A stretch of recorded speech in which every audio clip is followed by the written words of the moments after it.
Muy bien, chicos, muy buenos días. En esta mañana quiero hablar de algunos procesos termodinámicos relacionados con la primera ley. Recordemos que la primera ley de la termodinámica establece que el cambio de calor interno, de energía interna, es equivalente a la sumatoria de lo que es el calor y el trabajo realizado.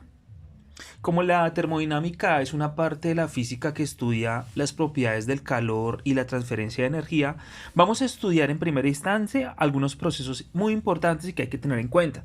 En primero está el proceso isotermo. El proceso isotermo es un proceso en el cual la temperatura es una temperatura constante.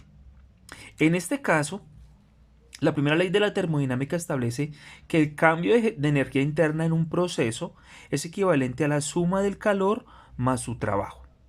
Entonces aquí tenemos las variables. U representa la energía, Q representa el calor y W representa el trabajo. Recordemos que la temperatura es constante en cualquier parte del proceso. Quiere decir que al hacer una diferencia de temperaturas tanto la inicial como la final, el proceso siempre va a ser una temperatura nula porque siempre es constante.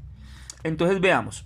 Bajo esta premisa tenemos que el cambio de energía interna es una función que está dependiendo en este caso de la temperatura. Siempre va a depender de la temperatura en el proceso isotermo. Eso quiere decir lo que les acaba de decir hace un momento. El cambio de energía interna en cualquier punto sería la energía interna final menos la energía interna inicial. Y como la temperatura es constante, esta diferencia siempre va a ser nula.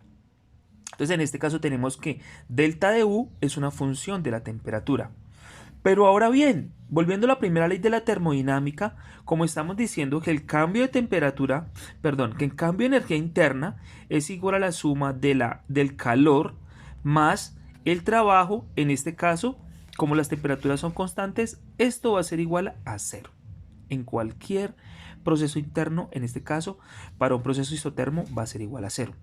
Despejando matemáticamente el calor que está con signo positivo va a saltar del igual y va a quedar con signo negativo. Quiere decir esto que cualquier transferencia de calor, eso es un calor, cualquier transferencia de calor se va a ver reflejada en forma de trabajo, porque W es el trabajo.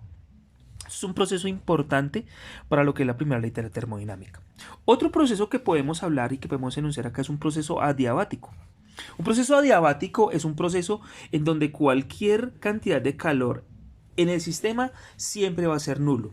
Es decir, el calor del entorno donde se está trabajando en el sistema no va a cambiar. Aplicamos nuevamente el primer principio de la termodinámica que me garantiza que el cambio de energía interna en un sistema es equivalente a la suma del calor más el trabajo.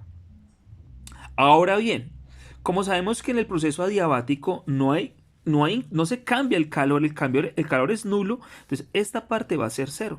Entonces me va a quedar que el cambio de energía es igual efectivamente ¿a quién? Al trabajo. Entonces acá lo que me está diciendo es que una variación en el trabajo va a implicar un cambio de temperatura interna. Perfecto, vamos a mirar ahora otro principio muy importante en la termodinámica, que es un proceso isócoro. En el proceso isócoro vamos a encontrar que no hay una variación del volumen. El volumen va a ser constante. Y al igual que en el proceso adiabático, vamos a considerar la primera ley de la termodinámica que me establece que el cambio de energía es igual a la suma del trabajo más el calor. Pero vamos a escribir el proceso isócoro para el trabajo en términos de un cambio de volumen. Tenemos que el trabajo es equivalente a menos la presión por el cambio de volumen. Pero ¿cómo así que el cambio de volumen? Como el cambio de volumen es constante, nuevamente, el cambio de volumen representa que el volumen en el proceso final menos el volumen en el proceso inicial deben ser cero. Entonces reemplazando me va a quedar Q es esta Q menos la presión multiplicado por el cambio de volumen, es decir, volumen final menos volumen inicial.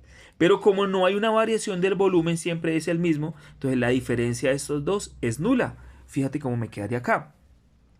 Cambio de energía interna en el sistema es igual a Q menos P por la variación del volumen, que en este caso es 0. Y P por 0, presión por 0, pues me va a dar 0. Entonces el cambio de temperatura, el cambio de energía interna equivalente a Q Q en términos de ¿quién? Del volumen. Esto es un proceso isócoro muy empleado en los procesos termodinámicos. Ahora vamos a mirar finalmente un proceso isobárico. Un proceso isobárico es aquel donde la presión es constante. Ahora bien, vamos a tomar la primera ley de la termodinámica que me dice que el cambio de energía en un sistema es equivalente a la suma del calor más el trabajo, que es lo que les he venido contando. Entonces, en este caso, vamos a decir que U el cambio de U es igual a Q en términos de P, porque estamos hablando de la presión, menos el volumen, menos el trabajo, que en términos de la presión me va a quedar P por delta de B. ¿Listo? Entonces aquí nos vamos para esta partecita. Q es igual a delta de U más P por delta de B. Entonces, delta de U, ¿quién es? Es el cambio de energía. Por la primera ley de la termodinámica, entonces va a quedar que es la energía final menos la energía inicial. Más P por delta de B. ¿Pero quién es delta de B? El volumen final menos el volumen inicial. Entonces aquí vamos a multiplicar algebraicamente en el siguiente paso. Mira, esto me queda equivalente, me queda igual, no va a cambiar. Aquí voy a multiplicar la presión por este volumen. Aquí voy a multiplicar la presión por este volumen y me va a quedar P por BF menos P por B inicial. Vamos a relacionar, vamos a agrupar términos. UF más P esta. PBF. Ahora menos, entonces acá energía inicial. Y voy a factorizar el signo, menos por más da menos, entonces me va a quedar P por volumen inicial. ¿Qué es H? H es una función llamada la función de entalpía. La función de entalpía lo que me va a representar es el flujo de la energía térmica efectuados a presión constante, porque la presión aquí es constante y se define como U más delta de P. Esa es la función de entalpía. Entonces vamos a relacionar lo que yo tengo acá. Esto que yo tengo acá con esto que tengo acá. Fíjate. Yo podría decir que esta es la H.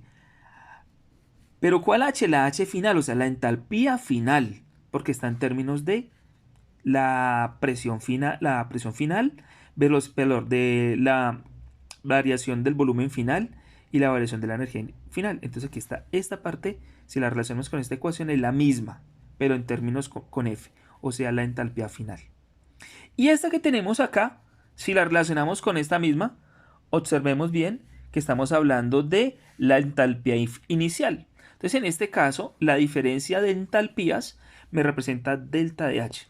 Entonces, en este caso, para el proceso isobárico, démonos cuenta que el calor, que depende en términos de la presión, porque es presión constante, va a ser la diferencia de entalpías. Entonces, para resumir, miremos nuestra tabla. Tenemos procesos.